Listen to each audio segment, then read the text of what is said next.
2 DPR RI bersama pemerintah, Mendagri, KPU, Bawaslu telah menetapkan bahwa penyelenggaraan Pilkada serentak tahun 2020 akan tetap dilaksanakan pada tanggal 9 Desember tahun 2020. Memang masyarakat masih banyak yang mengkhawatirkan bagaimana penyelenggaraan Pilkada serentak tahun 2020 tetap dilaksanakan di masa pandemi COVID-19. Mulai dari kualitas demokrasi, serta adanya penyalahgunaan banyak kewenangan dan anggaran. Tapi Komisi 2 bersama pemerintah tetap berkomitmen agar tetap menjalankan Pilkada serentak tahun 2020 dengan tetap melaksanakan protokol COVID-19. Begitu, kita akan berbincang dengan anggota Komisi 2 DPR RI, Bapak Samsul Lutfi dari fraksi Partai Nasdem, daerah pemilihan Nusa Tenggara Barat. Tetap di program Parlemen Bicara, Suara Wakil Rakyat.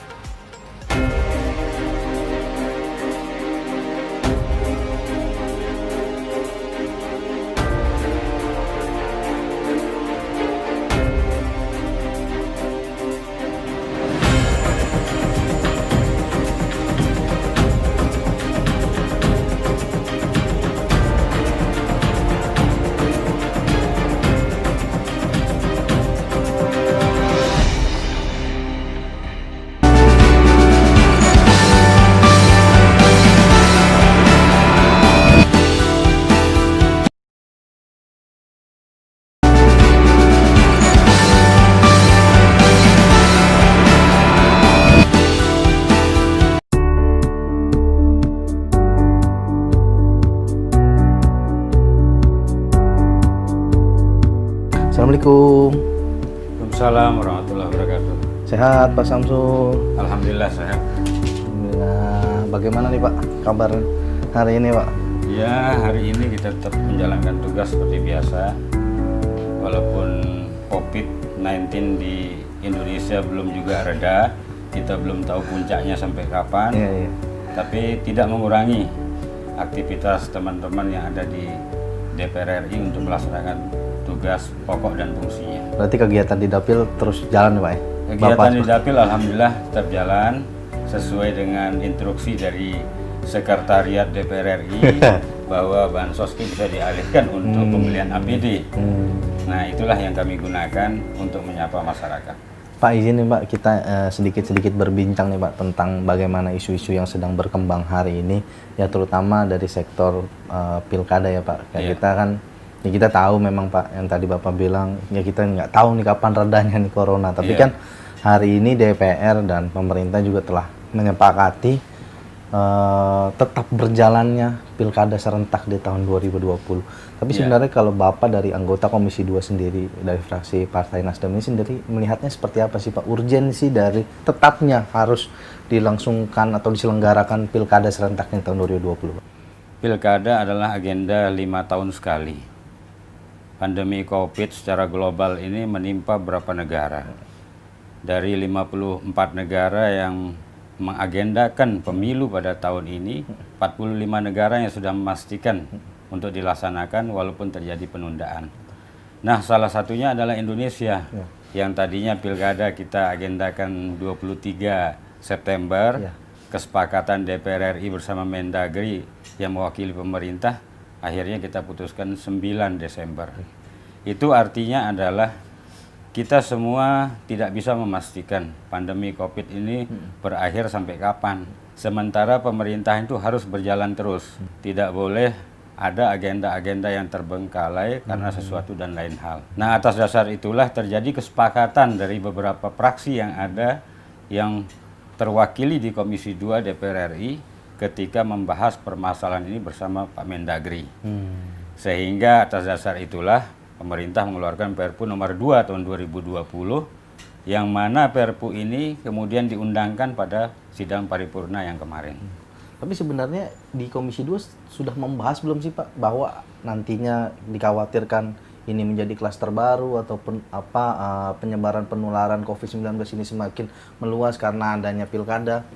Semua dampak-dampak terburuk sudah kami kalkulasikan. Plus minusnya sudah kami hitung bersama kawan-kawan.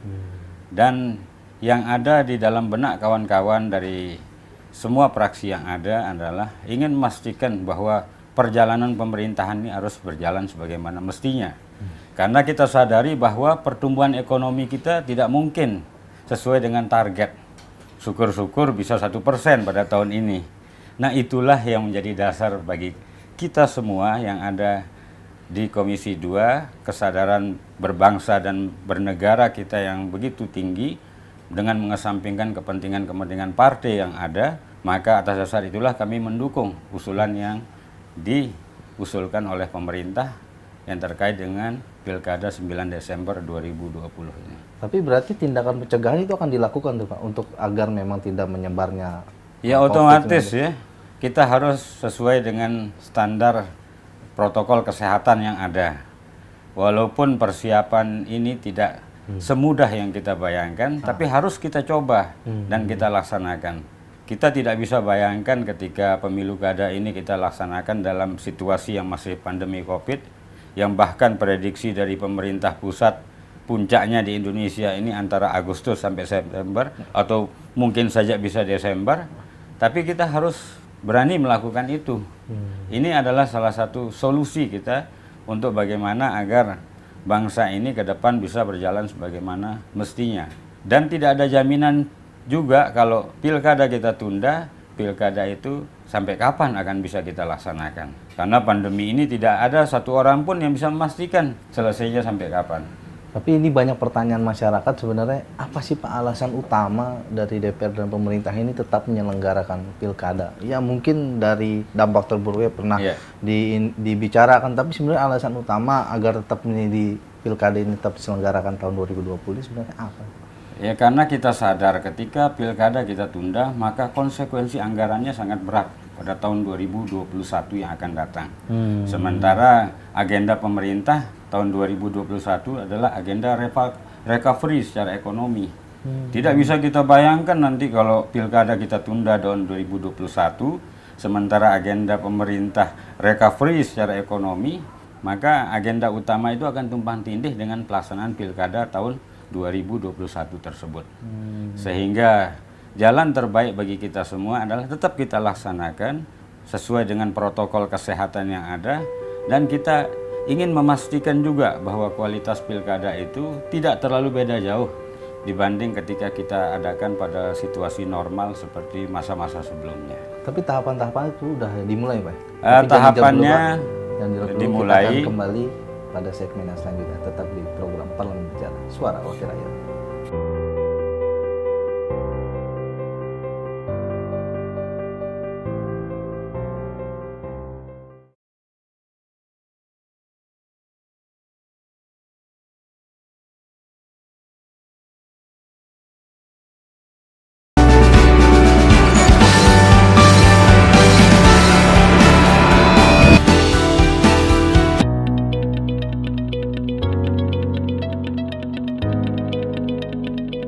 Ya pemirsa, masih bersama saya di program Parlemen Bicara, Suara Wakil Rakyat, dan juga masih bersama Bapak Samsul Lutfi, anggota Komisi 2 DPR RI dari fraksi Partai Nasdem, Dapil Daerah Nusa Tenggara Barat.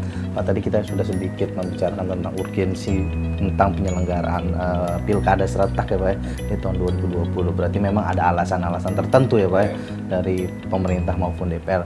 Nah, sebenarnya tahapan-tahapan ini sudah dimulai nggak Pak? Atau memang sudah juga tahapan ini mematuhi dari protokol COVID-19? Tahapan untuk pilkada yang tanggal 9 Desember 2020 ini, terutama untuk verifikasi ya, calon perseorangan itu harus segera dimulai. Untuk verifikasi calon perseorangan ini membutuhkan waktu yang cukup lama juga. Sementara kita ketahui di Indonesia ini masalah data adalah hal yang mewah. Kita sering sekali ketika berbicara masalah data tidak pernah mempunyai titik temu. Misalnya kita berbicara data pemilih, data kemiskinan, kemudian data-data lain yang kita gunakan sebagai acuan untuk membuat sebuah program. Nah, itulah masalahnya kita di Indonesia. Setiap perhelatan yang ada, masalah data verifikasi data selalu mengalami kendala. Nah inilah yang kita berusaha minimalkan pada pemilu kada yang 9 Desember tahun 2020 ini akan dilaksanakan, sehingga bisa lebih berkualitas dibanding masa-masa sebelumnya, walaupun kondisi pandemi COVID belum bisa kita pastikan sampai kapan akan bisa berakhir. Tapi Bapak sebagai anggota Komisi 2 yakin nggak sih Pak penerapan protokol COVID-19 atau protokol kesehatan ini akan diterapkan di seluruh desa? Karena kan ya kemarin aja kita tahu Pak, apa distribusi suara aja sulit ke daerah-daerah terpencil. Nah, misalnya atau daerah-daerah yang memang sulit dijangkau. Nah ini bagaimana bisa menjalankan protokol kesehatan COVID-19 ini dengan baik? Ya saya pikir tidak akan kesulitan ya, karena pemerintah juga sudah menginstruksikan melalui Inpres nomor 4 tahun 2020 terkait dengan refocusing, realokasi masalah anggaran supaya fokus menangani masalah COVID. Kalau kita korelasikan dengan pelaksanaan pilkada, saya pikir terkait dengan pengadaan APD, kemudian bagaimana protokol kesehatan dijalankan, saya pikir tidak terlalu kesulitan. Karena sosialisasi terkait dengan masalah protokol kesehatan ini kan sudah masif sampai dengan di dusun. Nah, tinggal diterapkan saja pada proses pemilihan nanti. Saya pikir dengan adaptasi terhadap kebiasaan baru ini kita masifkan, tidak akan terlalu sulit untuk dilaksanakan nanti. Nah, ini Pak yang saya ingin sedikit juga konfirmasi tentang memang banyaknya LSM Pak yang sedikit mengkhawatirkan ya Pak. Kalau tadi kan soal penerapan bagaimana itu dilaksanakan, tapi ini agak mengkhawatirkan apakah nanti ketika di masa pandemi ini pilkada tetap dijalankan, kualitas demokrasi kita semakin baik, karena kan pengawasan terhadap para calon atau penggunaan anggaran-anggaran yang ada di daerah ini, menurut Bapak seperti apa yang harus dilakukan Bawaslu, KPU, dan pemerintah daerah? Ya, tidak bisa kita pungkiri setiap calon itu pasti akan berkreasi ya, terutama calon-calon petahana. Tidak bisa kita pungkiri juga ada calon petahana yang memanfaatkan situasi ini. Tapi yang pasti, masyarakat pasti akan ditawarkan gagasan. Gagasan yang paling utama, yang paling penting bagi seorang calon pada masa pandemi ini adalah bagaimana dia membuat program untuk penuntasan masalah pandemi di masing-masing daerahnya. Saya pikir itu tawaran program yang paling menarik perhatian dari masyarakat nantinya. Yang sekarang kita lihat penyaluran bansos yang terkait pandemi ini banyak penyimpangan terjadi di beberapa daerah. Misalnya pengadaan jaring pengawanan sosial yang berupa sembako ya, itu banyak kolega-kolega pejabat atau petahana yang diberikan. Saya sudah bisa memberikan contoh di beberapa daerah, terutama di dapil saya. Setelah saya lihat daftarnya itu banyak sekali kolega mereka yang diberikan. Nah ini artinya adalah tidak bisa kita tutupi berbagai kekurangan yang ada. Tapi bukan berarti dengan kekurangan yang ada itu kita ingin menunda agenda pilkada 9 Desember 2020 ini. Karena kalau kita tunda, agenda kita pada tahun 2021 juga akan terbengkalai. Itulah salah satu dasarnya, sehingga apapun kekurangan ada kita maklumi, kita minimalisir, tapi jangan sampai mempengaruhi substansi keberhasilan dari pilkada itu sendiri, yaitu pilkada yang berkualitas dan pilkada yang bermartabat. Nah, kalau dari Komisi 2 sendiri, ini sudah melakukan upaya apa nih Pak, agar memang kualitas demokrasi dalam pilkada di masa pandemi ini tetap tinggi, tetap bagus gitu? Ya, kita tetap mendorong ya, Bawaslu, KPU, kemudian DKPP bekerja secara sinergi satu dengan yang lain. Jadi koordinasinya harus makin ditingkatkan. Tidak bisa keberhasilan sebuah pelaksanaan itu tanpa dibarengi dengan pengawasan yang baik. Itu kita sadari semua. Sehingga Bawaslu, DKPP juga harus mengikuti ritme kerja dari KPU, kabupaten kota yang ada di Indonesia ini. Jadi oleh karena itu, saya harapkan nanti pilkada ini harus lebih berkualitas dibanding masa-masa sebelumnya, walaupun kita berada pada situasi yang sulit seperti sekarang ini. Berarti Bapak yakin KPU Bawaslu ini akan meningkatkan kinerja untuk pengawasan dari tindakan-tindakan kecurangan yang mungkin ada di pilkada serentak ini? Ya kita harus yakin, kita harus optimis, karena kalau kita yakin dan optimis, insya Allah hasilnya akan lebih baik.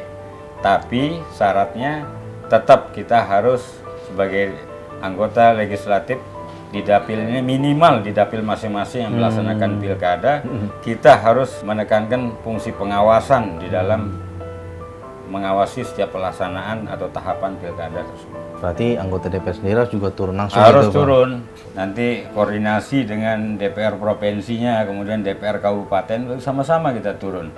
Kita kawal, kita awasi, sehingga bisa kita pastikan bisa berjalan lebih baik. Baik Pak, nanti kita lanjut ke segmen yang selanjutnya, tetap di program Parlemen Bicara, Suara Wakil Rakyat.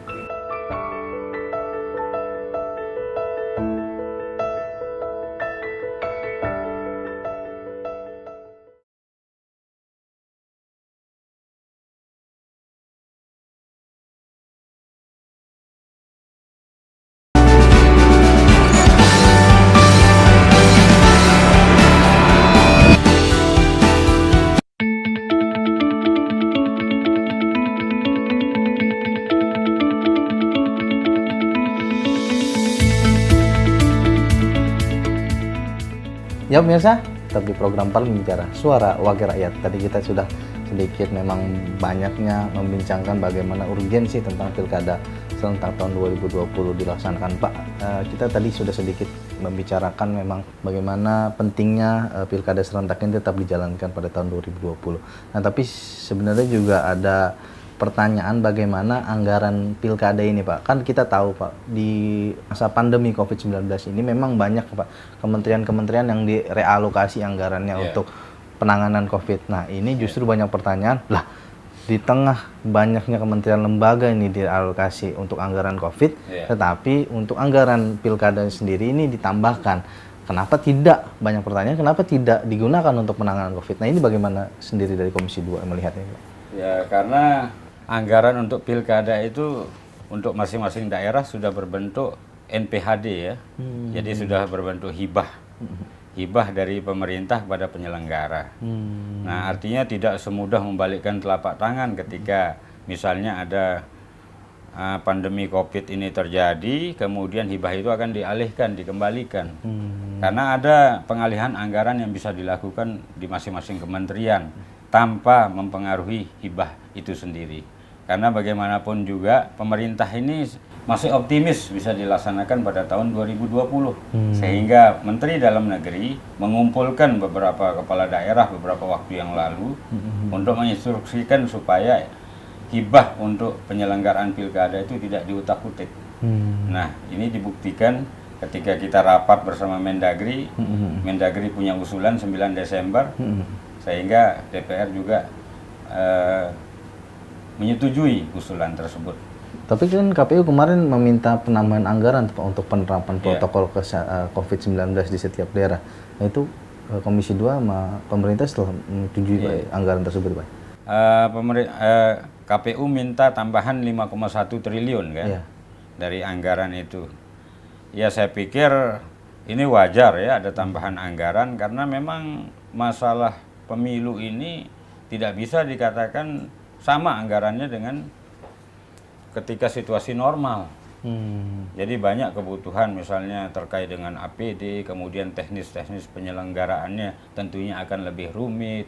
Dan itu semua membutuhkan biaya. Itu kita sadari semua. Karena kalau kita tidak menambah anggaran, maka kita tidak bisa bayangkan bagaimana kualitas pesta demokrasi kita pada 9 Desember yang akan datang. Berarti Bapak yakin sebagai anggota Komisi 2 penambahan anggaran ini tidak akan membadi atau tidak mengganggu penyelenggaraan atau penanganan COVID-19 ini, Pak? Oh, tidak. Jadi anggaran COVID sendiri sudah diambil dari beberapa program yang tidak menjadi skala prioritas. Itu dialihkan. Sehingga penanganan COVID sama sekali tidak akan terganggu dengan keinginan dari KPU untuk menambah anggaran dari pemerintah pusat. Pak, kalau Bapak sebagai anggota Komisi 2 sendiri, sebenarnya tolak ukur keberhasilan penyelenggaraan pilkada memang di Indonesia ini, kualitas demokrasinya seperti apa sih, Pak, tolak ukurnya? Pertama, kualitas demokrasi penyelenggaraan pilkada itu harus kita lihat dari partisipasi ya, partisipasi pemilih. Ya, kita lihat partisipasi pemilih di dalam setiap pesta demokrasi itu sangat tergantung dari kesadaran masyarakat itu sendiri. Nah, di samping kesadaran dari masyarakat, tentu sosialisasi dari pemerintah. Sejauh mana sosialisasi yang dilakukan sehingga seluruh warga itu tahu akan pelaksanaan pilkada pada saat itu. Kemudian yang kedua juga tidak kalah penting adalah bagaimana sikap penyelenggara ya. Kalau sikap penyelenggara itu bisa bersikap jujur, adil, kemudian transparan di dalam pengelolaan anggarannya, saya pikir kualitas pilkada atau pemilu juga akan bisa lebih baik. Kemudian yang ketiga adalah kesadaran dari partai politik. Bagaimana menjunjung tinggi bahwa kemewahan demokrasi yang ada di Indonesia ini harus betul-betul kita jaga. Jangan sampai kita nodai dengan hal-hal yang tercela atau tidak terpuji dilakukan oleh partai politik, baik dari masa penjaringan calonnya, kemudian pengusungan calon sampai dengan pelaksanaan pesta demokrasi itu sendiri. Berarti memang udah yakin nih Pak ya bahwa pilkada serentak ini tetap dilaksanakan tahun 2020, nggak mungkin ditunda ya Pak? Kita harus yakin, ya, karena banyak agenda tahun 2021 yang lebih penting yang harus dilaksanakan oleh pemerintah, terutama terkait dengan recovery ekonomi yang harus benar-benar kita laksanakan dengan baik pada tahun 2021. Mungkin terakhir Pak, harapan Bapak tentang kinerja KPU, Bawaslu, dan pemerintah, stakeholder seluruhnya tentang bagaimana penyelenggaraan Pilkada serentak 2020 ini berjalan lancar agar tidak terjadi kampanye hitam, money politik, serta kecurangan-kecurangan lain yang akan timbul di Pilkada serentak ini Pak. Ya, Pilkada 2020 ini agak unik ya.